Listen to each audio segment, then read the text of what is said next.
This is Interpreting Wine, host and founder Lawrence Francis welcoming you to the Market Pulse UK series. This features a cross-section of UK hospitality professionals, including sommeliers, importers, independent merchants, and wine bars, featuring voices from Suffolk, Norfolk, Manchester, Scotland, as well as the capital, focusing on what's happening right now in their part of the industry, giving you up-to-date information from those in the know. Today's conversation features Tom Grater of the Crystal Palace Wine Club. And for me, there are some huge takeaways here for anyone who is serious about selling more wine in the independent on or off trade in London. Tom is obviously very passionate about understanding his customer, and here you can steal his homework on what it takes to run multiple successful and complementary wine businesses in London. For me, definitely somebody worth listening to.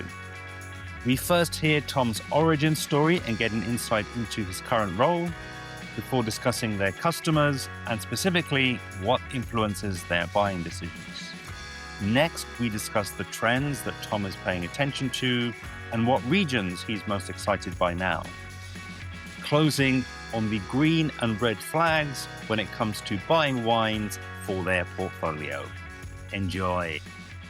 Hey, Tom, welcome to the podcast. Great to have you on. And interestingly, your origin story, a lot like a lot of people I know, and including myself, starts outside of wine. So for the first question, I'd like you to just take us back, I guess, to that previous life. Give us a little snapshot there, and then tell us about the transition that you've made into wine.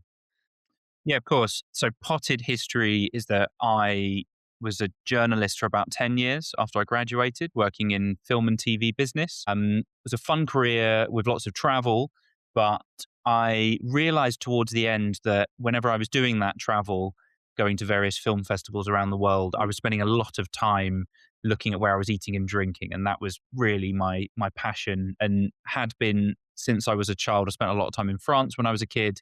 Wine has been a part of my life for as long as I can remember. My grandmother used to live in France and her back garden was a vineyard. So it's always been a presence for me. And when, like so many people, I think, when COVID became this big thing in all of our lives, I had a lot of time to think, and I wondered whether it might be possible to blend that passion with a new career path for me. So I began studying my WSETs, my WSETs, did level 3. And as part of that, during COVID, we obviously had to do it all on Zoom. And we had these little taster boxes of wine sent to us so we could try lots of wines, but it wasn't really enough.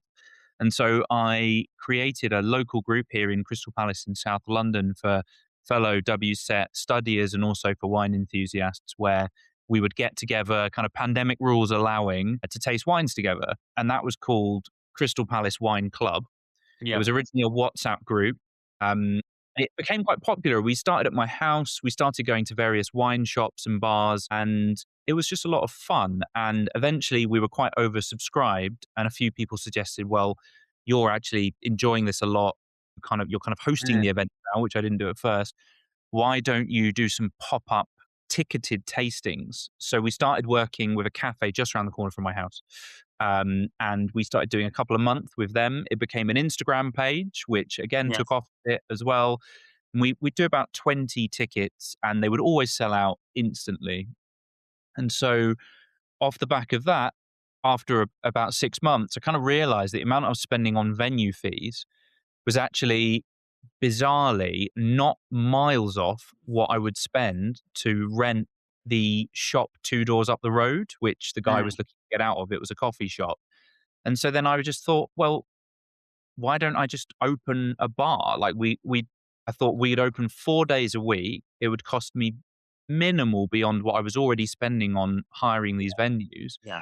And I figured I could just that could be my job, and I could work there and see if I could make some kind of living out of it. And we opened, and there was no real wine bar provision in Crystal Palace, certainly not with an emphasis on quality. So when we did that was 2022. There was Crystal Palace was in a really funny moment. There was very little there, and it has changed so much. Now we have a couple of different wine bars. We've got a couple of restaurants that stock some good wines, some of which we provide. And the area in general, you may have seen in the news, we have a Gales now. It's an up and coming area, but our little 20-seater wine bar continues to do well. And in October 2024, opened our second venue, which was in Brixton, which was very much not really part of the plan, to be honest. We were importing some wine. That was a thing that we started doing. It was kind of always the business model. I Yeah. figured if we were going to open a bar or two, importing wine was a way to minimize costs, and it looked challenging but maybe doable, and there were other companies that had already started doing that quite successfully. I think Dan's in Hackney was doing it really, Mm. really well, and so I figured South London could probably benefit from something like that too. And then Brixton was just opportunity led. I love the area, and we saw this. I always wanted a bar with a glass Yeah. corner Yeah. windows, and I saw this unit had been vacant since and it had been vacant for years.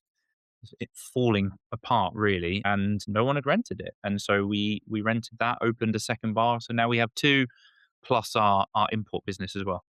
I love it. I love it. And as we were saying a little bit before we started, I think it's great that what you've described there, it really puts you really in wearing three different hats, really, isn't it? So we're going to Yeah. touch on the import side of the business, and obviously as a wine bar, as an on trade, and then also as a merchant for people to take away. So it's you've Mhm. got a cool blended point of view, I think, and I'm excited to learn more. So that's again, potted history, as you rightly say, and introduction to yourself. So let's move the spotlight over to what I'm calling the typical customer, and for fun, let's blend both sites and all those Okay. people that kind of come through. Let's try to kind of bring them to life and kind of personify them. And I think Mhm. most interestingly, and maybe just to give you a bit of a guidance there, I'm curious about, who are they? Kind of where are they from? What do they do? What's a kind of a feel there? Are they regulars? And then also just a bit of an idea to kind of get inside their heads. Like, are they coming in with pretty preformed ideas about what they might like to taste and might like to take home, or is it more of a conversation? Is it more of a kind of a you know a hybrid, a bit of a backwards Mhm. and forth? Well, the truth is the customers at both bars do have distinct differences. It's a Yeah. younger demographic in Brixton, an older demographic in Crystal Palace. That makes sense in the context of the area. Crystal Palace is very Mm. family led. It's people with kids. Maybe they drink a bit less, go out a little bit less, but like to go to really nice places. Yeah. Brixton's a bit more of a kind of going out for the night type of place. And there's a lot Mm, of young mm, mm, professionals mm. in Brixton, a lot of people who don't have kids living. We're kind of halfway between Brixton and Herne Hill, or on the way to Herne Hill anyway. And that area has again a lot of young professionals kind of commuting into the city. Nice bit of disposable income as well. Want to spend money on something high Mm, quality on a night out. But I would say there are lots of similarities as well. mm. The interesting point, I think, is that idea of preconceived notions of what people want. I would say, honestly, probably 10% of our customer base, absolute max, come in looking for something very, very specific in terms of a region or a style. So we probably Yeah. get about 10% of people, they tend to be a little bit older, and they will Mm. come in looking for Rioja, Bordeaux, or Chin Chin, to be honest. Those are the three that spring to mind immediately. But the vast, vast majority of our customer base come in to buy a nice bottle of wine or to drink something by the glass. Yeah. And they have their preferences. I like full bodied white wines or minerally white wines or light reds, heavy reds, that kind of stuff. But really, we try to curate an atmosphere of Q&A. So the idea is you come in, you instantly feel at home. We drill our staff on being welcoming and warm, and our our actual motto, we have it on tote bags, is Mm. wine without the BS, without the bullshit. And Yeah. the real kind of core of that is that I still genuinely believe there's a huge amount of pretension in wine that pretentiousness that I just think is Yeah. completely unnecessary and outdated. and not really relevant to the modern day consumer. But I think people find walking into wine bars intimidating because our wines are niche and you might not instantly be able to know anything about them. And so what we have to create is an atmosphere where you walk in and you feel so comfortable that you feel completely at ease with speaking to a member of staff about what you kind of fancy trying or buying to take Yeah. home, but then also having the confidence to take that leap. If we tell you, look, this is really good and it's great value and it kind of fits what you're asking for, I want people to feel confident with that. And then obviously we have to do our jobs and make sure that it works out because otherwise they won't come back. If we sell somebody a Yes. wine to have with roast chicken and they go home and it doesn't taste good with roast chicken, then they're going to feel a bit let down by that experience. So I think that's a real key part of it is that kind of creation of a comfortable, trustworthy atmosphere where I always say, I don't want our customers to come in once. You know, we're not in the heart of Yeah. Soho where we know we're going to have thousands of people walking past us every day, particularly in Crystal Palace. We're on Annerley Hill, which is not even a fashionable part of Crystal Palace. We need to retain customers. And for me, I want every single customer leaving with the sense that they can't wait to come back. That's kind of the bare minimum, to be honest. I love it. And actually, I think your answer will well, it echoes something that I've been talking about for a long, long time, which is just what I see as a lot of regions obsessing about the age groups. Obsessing about, are we talking to boomers or Gen Xers and or millennials or whatever the next thing is.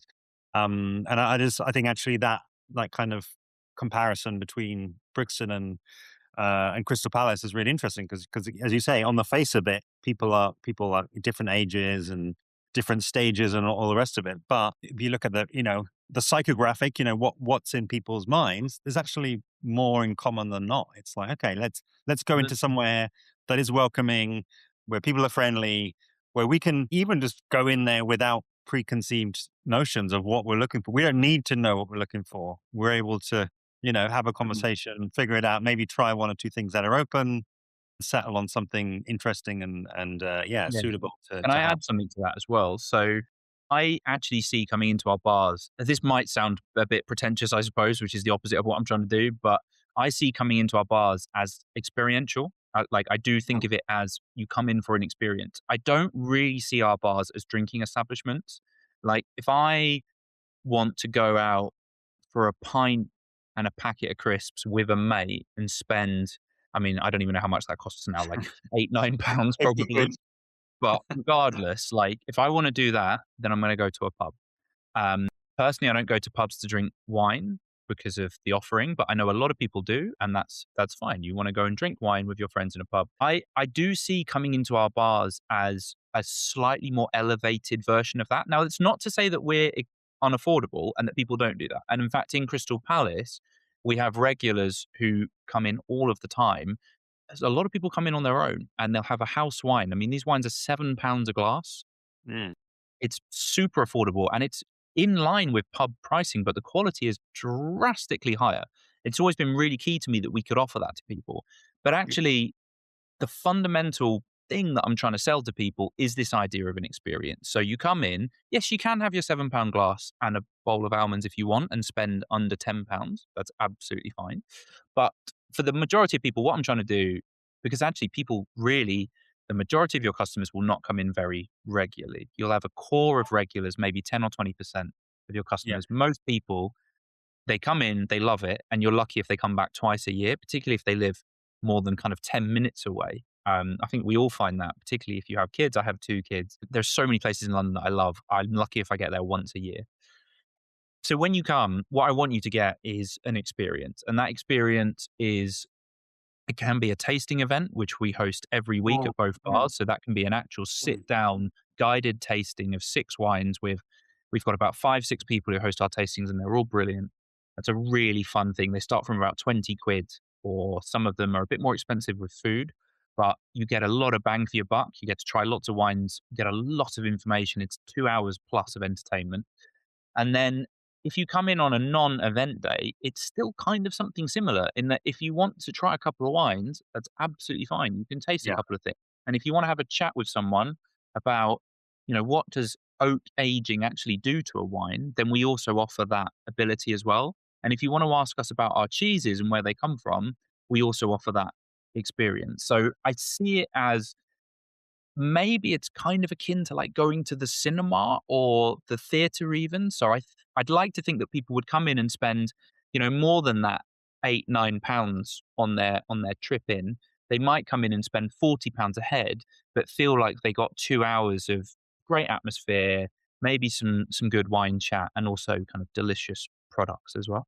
Yeah, and to kind of continue the exploration, which is really interesting for me. Does it then follow that in Brixton there's a lot fewer people who would come in and get a bottle to take away versus in Crystal Palace you have more of a kind of pop in and To grab a be bottle? honest, no, but that's really just driven by competition. So Crystal Palace is overserved now. You know what I said earlier about Yeah. how there was just no, I mean, there was one shop here called Urban Cellar, which has changed hands a couple of times. I think their wine selection is pretty good. I'm not 100% sure, but that's probably about 15 minutes walk away from us. And there was another place which briefly closed down, and that's kind of 10 minutes walk away. Mm. Now there's both those places still, plus a big wine shop in Crystal Palace on the Triangle, and at least like three other places that all sell wine to take away, and it's kind of like some good wine as well. Like all the coffee shops now sell wine; it's just a normal Gotcha. thing. In Brixton, where we opened, there is nothing. It's crazy. There's a shop in Brixton Village which buys some wine off us, and they have some good bottles. But there's a very small selection. You're like 10, 15 wines. There's a very classic kind of French leaning wine shop, which is probably half an hour's walk away from us in Brixton. And then otherwise, you have to go to Herne Hill, which is a good 15 to 20 minutes. There you have one or two wine places as well that do takeaway bottles. Mm. So I think in Brixton, we're on this great road where people come into Brixton Tube and then walk towards Herne Hill where they live. If you want to pick Yeah. up a bottle of wine, it's a perfect spot. And one of the things, the lessons that we learned in Crystal Palace, we put the wines at the back of the shop. The design of the space just made all the sense in the world. If I was going to do it again, I don't know if it would be possible, but I would try and do the opposite, because in Brixton we were like, we've got all this amazing glass. Let's What we love are our wines. I've got a bottle literally sat next to me. This is an eye-catching bottle. Whatever you think of the label, it may be for you, it may not be. Everyone has a different opinion. But this is something, it's colorful, it's got a fun picture on it. I want that in the window so that when people walk past, they go. And the amount of people who, again, nervous wine bar, wine shop customers, they go and stare through the window and just look at the labels just to try and get a sense of like, do I know any of these wines? Am I comfortable going in there? It's really funny. We always trying to stand there and look at them and go, Yeah, exactly, exactly. Don't be a stranger. But you're so close. yeah, Just come don't be on in. afraid. And then kind of we will as we go through we will of course touch on what the customer is looking for, and it's kind of almost through your lens in terms of what how you're buying and how you're choosing wines. But really again just kind of finishing off this focus on them, I asked you about prices and you selected the sort of 20 to 40 Mm. pounds as a again as a catch-all. I know that's even at that price point is pretty broad. Well, I guess first again, does that vary location to location? And then also maybe first, was that primarily drink in or was that primarily take away? So that's takeaway price. Yeah. 20 to 40 pounds is probably ballpark average, with Crystal Palace being closer to 20 and Brixton probably being in the 30s. Yeah. Okay. I am very price conservative, and that's just in my nature. When it comes to business, I'm quite a conservative person. I don't like to take too much risks, because if you take too many risks in this environment, you can fall over pretty quickly. And I think that stood me quite well. Though some of my colleagues have really pushed me to increase the variety of pricing of our offering. Now, Mm. variety is key, because the baseline for me needs to stay at an affordable amount. I would put that, for me, I think 14 to 15 pounds for our cheapest takeaway bottle is fine. I think if you go underneath that, you're competing with supermarkets, which is just not what we do. Yeah. Yeah. It's Yeah. That's like saying that the artisan bakery down the road competes with the bread section at Sainsbury's. It's just not the same. It's different products, different buying power, different priorities. So I love having bottles in at 15 quid on the shelf because I think if you want a decent bottle of wine, in my opinion, not everyone maybe can afford it, but I think that's an okay price. And then really what we do with the kind of slightly lower intervention, slightly more niche stuff, I think in the kind of the £25 mark is most people find that acceptable for a takeaway price. Yeah. And we love to offer something more expensive if you want it. You know, you might come into the shop once a year for your birthday, but you might want to drink a famous Chardonnay from Australia or a bottle of great English sparkling or champagne. And if you want to do that, it's Yeah. going to cost a bit more money. We should offer that too. One of the things I will say as well in terms of pricing, I think is really important and drastically misunderstood. And I have actually spoken to journalists about this, but no one's really kind of put it out there yet. But we charge £15 to drink anything in. So you can grab anything off the shelf Yeah. and have it for 15 quid to have £15 on top. That £15 obviously pays for staffing, seating, the plumbing in everything you see on site. That £15 has got to cover. So it's an amazing deal. If you look at the numbers, it's an amazing deal. And what it actually means is that you can drink high-end wines in our establishment for dramatically cheaper prices than you can get them in other places that do margin structures where the Yeah. prices Yeah. Yeah. increase. This ours is the opposite. You know, if you buy a £15 bottle off the shelf, that's £30 to drink in. If you buy an £80 bottle, it's £95 to drink in. So Yeah. the margin is going way down. That's obviously to encourage people to look higher up the shelf, which is great. But also it makes things a bit more accessible. And there was a great example that I will share because it's fun. We had a wine. It was a French Chardonnay, I think blended with a bit of Viognier. It was called the War of the Corks, and we had it on the shelves for £16, which meant it was £31 to drink in. The Mm. same wine, when we had it, was listed at one of Heston Blumenthal's restaurants, the Fat Duck, I think, and it was more than £80 to drink in. Now, that's not me criticizing them. Their pricing is absolutely fine. They're not Yeah. gouging. Everything they do is drastically expensive, and most restaurants aren't making an enormous profit. So they have their margins. I I have no problem with that whatsoever. We are a business than a restaurant. You know, we are a wine bar, and our costs are a lot lower than they are. So the fact that we could offer that bottle of wine for more than a £50 saving for customers was just a lot of fun, I think. I love it. I love it. Okay. Okay. So let's again want to just move the spotlight back to yourself, Tom, but in a slightly different way. I'd like to get into some of the trends that you're spotting. Again, I find it interesting that you've got kind of multiple touch points, and yeah, I'm curious what are some of the top one or Yeah. two trends that come to mind. Okay. I'll start with the boring one. Yeah. Price is king right now, and that's just the economic reality that we all live in. This country economically is a mess. Not to get political, but that is just a fact. And no one is earning enough money.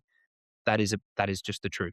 Our wages are way down. The growth of that stuff is awful, which means that people have less money to spend. Hmm. Luckily, there is an economic theory which I believe in very strongly called the lipstick theory, which is that in hard times, people do tend to cut big luxuries, but maybe not little luxuries. So it might be Yeah. that someone decides to not go on a holiday this year, but they still go out for a nice glass of wine and maybe actually favor that over going to, say, a pub, potentially, which would be great for us, Hmm. obviously. Hmm. Hmm.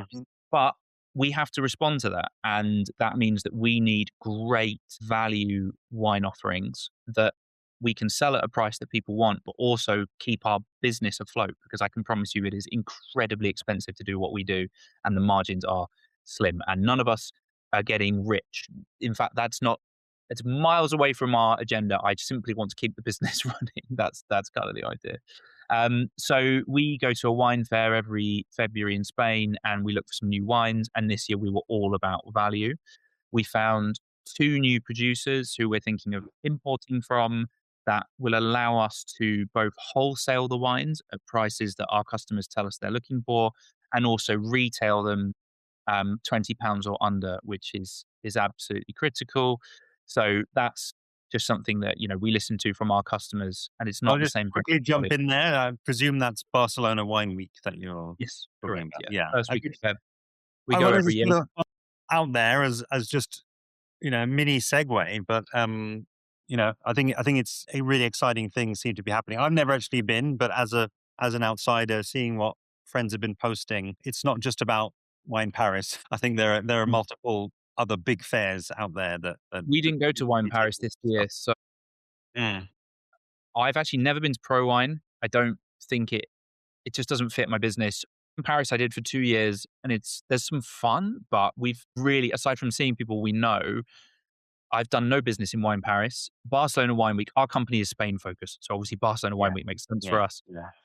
But also, I believe that Spain is genuinely a fantastic place for the merging of value and quality. That's what Spain does so brilliantly. And so for us, it's an incredibly important event, and we go every year. I absolutely love it. I love it. Okay, and then on the second trend that you mentioned was Yeah, more fun trends. So yeah. when we opened, our best selling glass of wine was, we do house red, white, rosé, fizz, and orange. And to my surprise, from day one, house orange outsold the other four all of the time, and that is always Hmm. maintained. Interestingly, orange wine as a thing, when we opened, this is the original bar, so 3.5 years ago, Mm, orange mm, wine was really big. And I think that has tailed off a little bit, but the house orange continues to sell better than the others. And I think that just shows you what people are looking for. Now, we import a Slovenian orange wine that is just super easy drinking and fruity and tasty and not particularly challenging. And so I think people do come back again and again. It's a wine that I personally drink a lot of as well. So people do revisit us for that. But orange wine was this big thing, and buy the glass. So I think that, and I think it kind of shows you what people are coming mm. in for. They're probably not coming in to drink your cheapest red or white wine. They're coming in to have Yeah, a bit more yeah, fun yeah. with it. And so when they see House Orange for £8, they're like, brilliant. I'll give that a go. Last summer, the big thing for us last year, really, in fact, we thought it would be summer, but it was all year, was chilled red wines. So lighter styles of red that you keep in the fridge, like, I don't know, 9, 10 degrees, something like that. I think people go on holiday and have that and come back and want a similar experience. Chilling red wines lends itself obviously to lighter styles of red, which is good for two reasons. One, they're fruity, approachable, easy drinking. Mm, Those are the wines that mm. work best in the fridge. Also, absolutely critical is that they're lower ABV by, that's a generalization, but it's often true for lighter styles of wine. That's good for two reasons as well, because firstly, the average consumer is at least interested in mitigating their drinking to an extent, and drinking slightly lower alcohol wine, while not a big deal for most people, is Yeah. something that people are at least conscious of and Mm. interested in. And secondly, duty, this stupid new duty system that we have in the UK, which doesn't work and makes no sense, but it does mean that lower alcohol wines have become just so much easier to import, and cheaper to put on shelves as well. Totally, totally. And on the point of chilled reds, does that favor what people are taking away or what they're drinking in, or both? Both, both. Yeah, And often they'll have a glass, love it, and take it away. And it's, we in Brixton, we were selling so much chilled red last year that we had to put two on by the glass, because we had one for about £9, and Brixton doesn't have any storage. So if a wine becomes popular, it's sold out in a day. And we had this wine that we import, and we just couldn't keep it on the shelves. It was selling £9 a glass. We're selling 12, 18 bottles a day very, very comfortably, because people would drink yeah, a couple of glasses and then take one home. Because also it was about 25 quid. So if you had a glass of it, you saw the value of taking it home. You were like, that's brilliant. I can take one home for about 3 glasses worth of money. So then we put on a premium one. So we'd buy in something a little more expensive, maybe a more expensive Gamay or a lovely yeah. Grenache or something. And we'd pop that on for 14, £15 a glass. And then that was selling tons of as well. So yeah, it was just in every form of our business. We were doing a lot of chilled red selling last year. I love it. I love it. And then final, it is very granular. Then, I mean, is that kind of the? It sounds like that's a typical. Again, we're talking typicals. Typical kind of ascension. Try it. Try a glass. Take one home. Do you literally keep that in the fridge to take away? Is that Yeah. there? to go. Yeah. So we have ruthless systems that are designed to not fall down. Obviously, they occasionally do, but the staff are pretty good at maintaining them now. We always have, because both bars are very small and there's very little storage and very little fridge space. But every white, rosé, orange, sparkling, or light red, there will be a chilled bottle in the fridge. And if one gets opened or sold, it's immediately replaced. And some wines, they're so popular that we now keep two unopened ones in the fridge alongside an opened one as well. Yeah. So if Gotcha. you have a glass and you want a cold bottle, you should be able to have it unless someone just bought it, which is obviously a bit unlucky. Rock and roll. Yeah, exactly. So if you moral of the story, don't hesitate. If it's there and chilled, Yeah. strike. Also, people don't realize, but if you take an ice bucket and fill it with ice and water and you stick a bottle of wine in it, it's cold in about 10 minutes. So Yeah. Yeah. if you're Yeah. not in too much of a rush, you don't really need to worry. Of course. Of course. Okay. Well, let's kind of fourth and final act really today. Let's talk about how really all the different factors kind of come together on the list, and talk a bit more about buying decisions. So yeah, give us again a snapshot of your role within buying, and maybe a little bit more on the helicopter view, like direction. You've already mentioned Spain. Where else is sort of kind of on the radar? We do obviously pay nationally as well. We work with probably 7 or 8 different companies in the UK. Yeah. Smaller companies like ourselves are our preference. But that's a smaller part of the pie. So I Mm. get emails from wine importers every day saying, "Can we work with you?" And the truth is, we just don't have any space on the shelves. But we have a few friends who have import companies who, for example, we don't import from Australia. It's prohibitively expensive at the moment for us to do that, but we love Australian wine. So we work with a couple of companies who supply our Australian wines, for example. But the focus is really on our own imports. Yeah. And I do a lot of the buying internationally, but I have a team.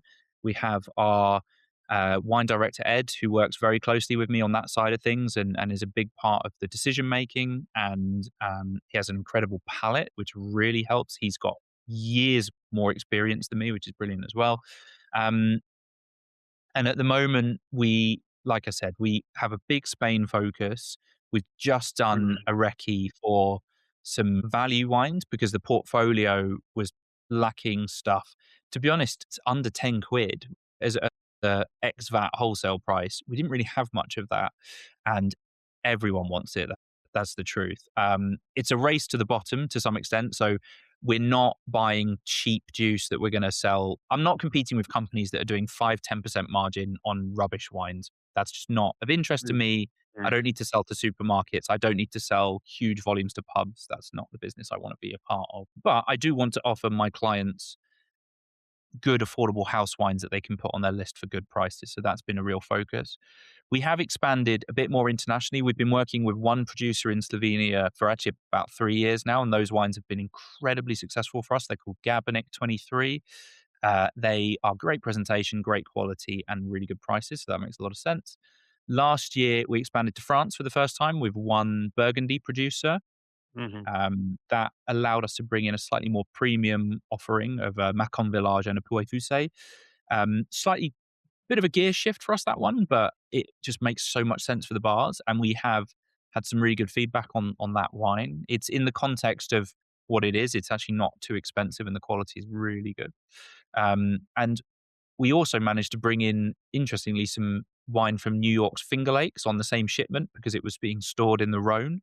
So we now offer one wine from America, which is quite fun, despite having never imported anything from the States. And that's, I don't know if I want to touch that at the moment. That's very complicated right Yeah.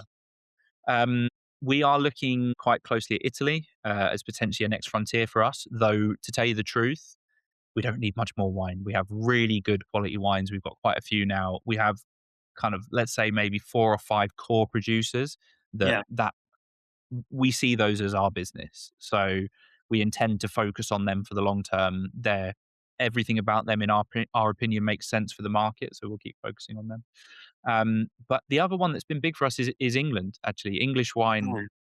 My colleague Ed, who I mentioned, is a literal expert in English wine. He wrote a book on it. He knows an enormous amount about it and the key players.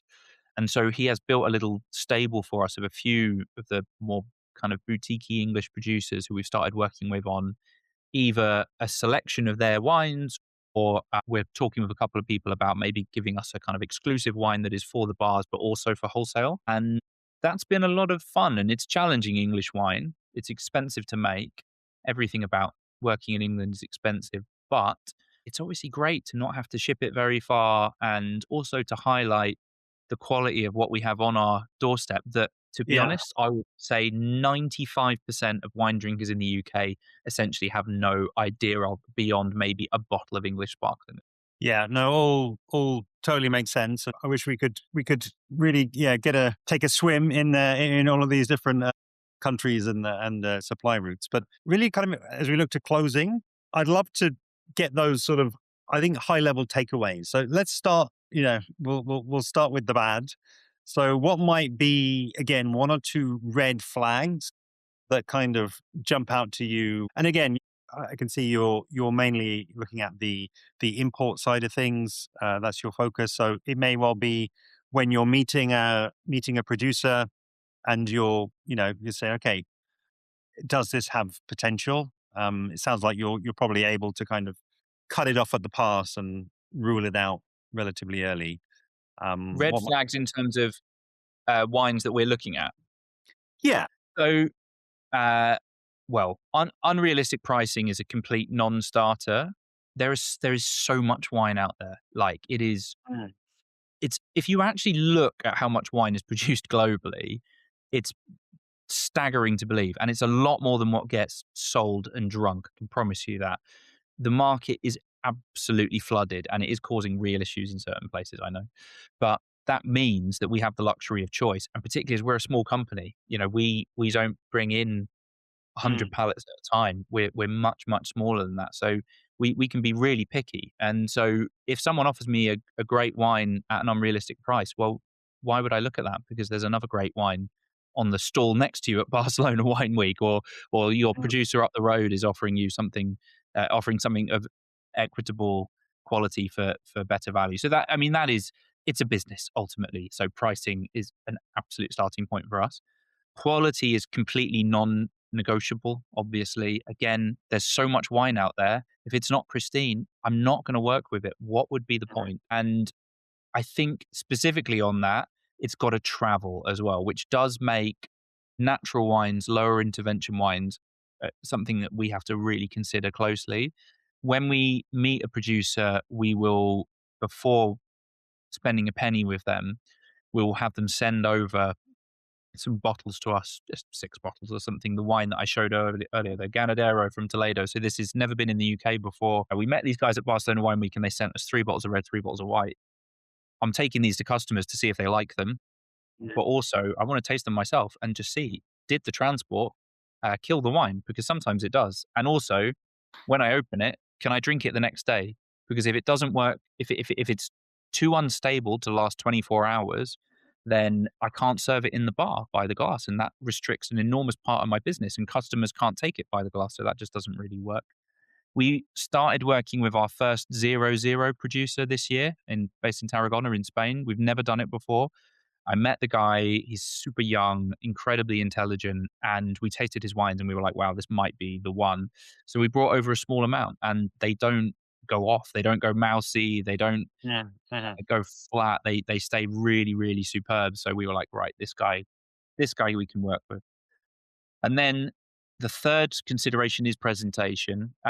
Again, I think there is simply no need for compromise in wine. So if you're not giving Mm, me 10 out of 10s on price, quality, and presentation, well, I'm going to talk to someone else. And it sounds a bit ruthless and harsh, but there's too much choice. And the UK is a kind of big-ish market in some ways, but also an enormous amount of wine never makes it to the UK. The vast majority of producers at Barcelona Wine Week don't have any business ties with the UK. So if you've got great juice at a good price in an unattractive bottle, well, we won't buy it, because why would I put something on the shelf that the staff are going to have to fall over themselves trying to sell, when I could take something that, again, not everyone will agree, but I think this looks cool. And a lot of people I've shown it to agree, and it's eye catching. And I know that if that's on the shelf, people are going to be drawn to it. And they might simply, if someone walks in picks this up and buys it and goes, that's the easiest business transaction of my life. If they pick it up and they go, well, this looks a bit naff, but is it any good? Well, I got a, extra hurdles to Yeah. overcome. No, I love that line there. It's a great quote. That's a great quote. No need for compromise. It's like, yeah, Yeah. you need all of the stars to align, and I think that's actually really good advice, and I hope people hear that. Just you know, the, I think that has a huge knock on effect to everything: how you present yourself at a wine fair, how you Mhm. follow up. I think it's the compromise. You've rightly there been focusing on the product, but I would even, from my point of view, I would take a step back and look at the compromise on the whole process. It's like you've got to be on Yeah. it. You've got to have your story, you've got to have your website, you've got to have your social media. You've got to have a means of communicating, and you've got to be able to follow Yeah. up. To actually follow through and follow up on those opportunities when people kind of stop by. I will just Yes. ask you the final question as we're nearing close, which is about green flags. Let's finish on a high. So again, testing you a little bit here, rather than flipping all our red flags and just turning them into green flags, and maybe bringing up any recent examples or something fresh from Barcelona Wine Yeah. Week.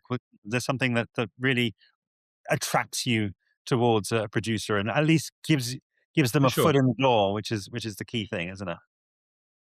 It is a people business ultimately. So with the negatives, I focused on the product, because if there's negatives about the product, then it's easy to rule out any kind of business deal. Mm. But ultimately, we go to these events to meet people and talk to people and taste wines with them, and that's a convivial thing to do. It's fun, and if someone is kind of just friendly and open, and even if there's a bit of a language barrier, willing to kind of muck through with you and Yeah, make it light of the situation, it just brings down all your barriers and opens that door, like you say. Some of our producers we met by pure chance. I mean, our 00 producer, Mas de la Sabatera, I should say, to be correct. So he looks like my business partner, Ed, the winemaker. And that was the reason we went to go and meet him, because we had 10 minutes to kill before a meeting, and he was stood there and he had these really cool bottles. To be fair, if the bottles looked rubbish, we wouldn't have gone over, yeah, but they did look cool. yeah, And yeah, my business partner Ed walked over to him and said, "Oh, it's a strong look you've got going on." And to be honest, the joke didn't really land, but we were then in a conversation, and he's just a lovely bloke, and that made the whole thing enjoyable. And then, yeah, he has been brilliant to work with, very accommodating. There have got to be discussions around business. There's got to be discussions on pricing. There's got to be discussions on samples. There's got to be discussions on um, payment terms, boring brass tacks things. But at least if you talk about it, yeah, we end up kind of meeting halfway on something, and you can kind of make something work. That for me is a bit of a green flag. And then the other thing, very specific for our business, but we are in the market of more unusual regions, grapes, styles. Again, I don't want to be drawn into fighting with who's got the UK's cheapest white Bordeaux. It's just not of interest to me whatsoever. So I do get quite excited when I meet people in regions where I don't see a lot of that wine in the UK. And mm, we met this mm, dude who was over in west of Madrid, kind of West Spain. I think it was Salamanca, but don't quote me on that. Uh, he had the most awesome looking wines from grapes I had, most of which I had never heard of. And I have heard of a lot of grapes, but not those ones. And they tasted really cool, not your average wines. And when he told us how many he made, I mean, some of them were like 400 bottles. I mean, there's no business in that whatsoever for anyone, but it was seriously cool. And so that's a connection we've made. And maybe if he grows the size of it a bit, yeah. yeah, it attracted us at the time, and we could work with him in the future. A huge thanks to today's guest, Tom Grater of the Crystal Palace Wine Club. Visit crystalpalacewineclub.com. The link is below to learn more and to find their main social media handle. There is really so much to take away from this episode, and as normal, here are my top 3 takeaways. Firstly, I love that there are 2 venues that are pretty similar on the surface, same owners, same wines, both in South London, Crystal Palace, Brixton, but they end up having very different customer types, separated by ages, motivations, and budgets. And I think it's a good reminder that making large, sweeping generalizations, East London this, West London that, natural wine drinkers the other, or my personal favorite, the UK market, are just too broad. And brands approaching the UK need to be more intentional about who they are targeting and why their target audience should care. Second, I really like the exploration of the experience and comparing it to going to the cinema or to the theatre. This is the exact same conversation I have with winemakers. If people are only coming to you for your wine, then you're missing a trick. Yes, it will finish with wine in the glass, but what needs are you actually meeting other than satisfying a thirst? Entertainment and education in a relaxed community atmosphere seems to encapsulate what Tom is doing with his brands. Lastly, the popularity of chilled reds and accessible orange wines show that their customers want something out of the ordinary, something that up until now, most supermarkets aren't really focusing on. And I think places like Crystal Palace Wine Club give people the excuse to spend a bit extra and feel good about doing it. Next time on Interpreting Wine, in the sixth and final episode, I'll be speaking with James Gulliver Cameron of Hammonds of Knutsford. So make sure you subscribe to be alerted when that episode goes live, and I will see you then.